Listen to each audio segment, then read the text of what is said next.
नमस्कार, आप देख रहे हैं एनएमएफ न्यूज। कोई नहीं किसी का, यहाँ सबको फायदे की लगी बीमारी है। स्वार्थ से चल रही ये राजनीति, सब कुर्सी की यारी है। ये बात इस वक्त की बिहार की राजनीति पर सटीक बैठ रही है, क्योंकि एक बार फिर बिहार में बहार है। कुर्सी के लिए नीतीश की तरफ से आर पार है, लेकिन इस खेल में चाणक्य सिर्फ एक ही है, वो है अमित शाह।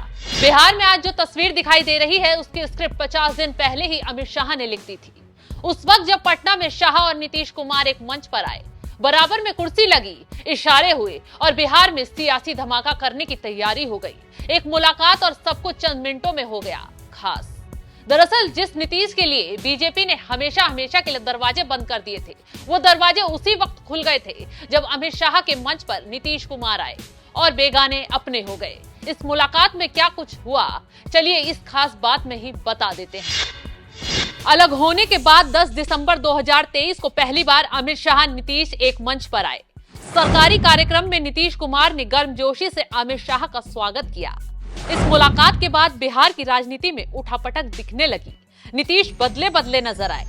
29 दिसंबर 2023 को पटना से दूर दिल्ली में जेडीयू की अहम बैठक हुई। इस बैठक में ही ललन सिंह को पार्टी के राष्ट्रीय अध्यक्ष पद से हटा दिया गया। ललन सिंह को हटाकर खुद नीतीश ने पार्टी की कमान संभाली। ये वही ललन सिंह थे जो जेडीयू के एनडीए से अलग होने पर पीएम मोदी और अमित शाह पर निजी हमले कर रहे थे। ललन सिंह को हटाने का फैसला ही नीतीश की तरफ से कोई बड़ा धमाका होने की ओर इशारा था। ये संयोग था या एनडीए में वापसी का सियासी प्रयोग? खैर, ये तो अब नीतीश के पाला बदलने के बाद साबित हो गया है, क्योंकि ललन सिंह के हटने के 16 दिन बाद ही नीतीश कुमार पर अमित शाह का स्टैंड बदल गया। अमित शाह ने दरवाजे खोलने का ऐलान कर दिया। पीछे बाकी बीजेपी नेताओं ने भी नीतीश का स्वागत करने में लग गए और आखिर में शाह ने जो चाहा वो हो ही गया। नीतीश एनडीए से जुड़ गए, बीजेपी के नए साथियों संग सरकार बना ली और इंडिया गठबंधन देखता रह गया। खैर, जब बिहार में आरजेडी के साथ नीतीश ने सरकार बनाई थी तो तब विपक्ष काफी खुश हो रहा था और पलटू राम भी अच्छे लग रहे थे। तभी बीजेपी ने दबे शब्दों में कह दिया था, किसी दिन ये तमाशा मुस्कुराकर हम भी देखेंगे।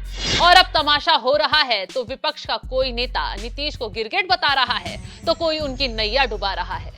विपक्षी गठबंधन के नेता मानो फड़फड़ा उठे हैं, गुस्से का गुबार फूट रहा है, क्योंकि नीतीश कुमार ने एक झटके में इंडिया गठबंधन का आगे का रास्ता तबाह कर दिया है। जब नीतीश ने कस्में खाई, मर जाएंगे, बीजेपी में नहीं जाएंगे, विपक्ष भरोसे में आ गया था। लेकिन क्या पता था नीतीश कस्में खाएंगे लेकिन पलटीबाजी नहीं छोड़ पाएंगे।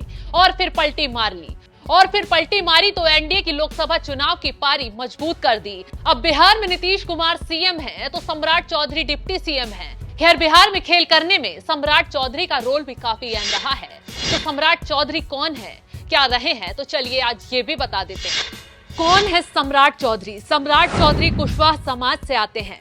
2017 में 6 साल पहले ही बीजेपी में शामिल हुए थे। 27 मार्च 2023 को बिहार बीजेपी प्रदेश अध्यक्ष बनाए गए थे।